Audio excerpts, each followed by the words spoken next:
Naaresto sa bisa ng warrant of arrest ang isang lalaki may kasong rape by sexual assault sa Davao City.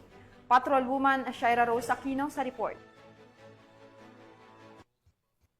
Warrant of arrest ang isang lalaking kinilala sa alias na EJ, 23 anyos na residente ng Elinita Heights, Catalunan Grande, Davao City, na kabilang sa listahan ng mga most wanted person dahil sa kasong rape by sexual assault, kaugnay sa Republic Act 7610 o Special Protection of Children Against Abuse, Exploitation and Discrimination Act.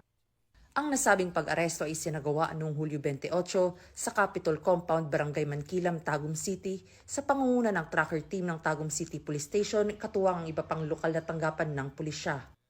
Kasalukuyang nasa kustodiya na ang sospek ng nasabing istasyon para sa kaukulang proseso at pagsasampa ng kaugnay na kaso.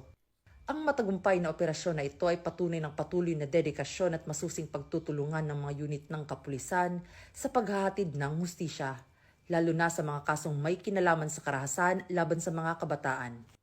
Mula rito sa Police Regional Office 11, ako ang inyong PNN correspondent, Patrolwoman Shaira Rose Aquino, alagad ng batas, tagataguyod ng Balitang Pulis.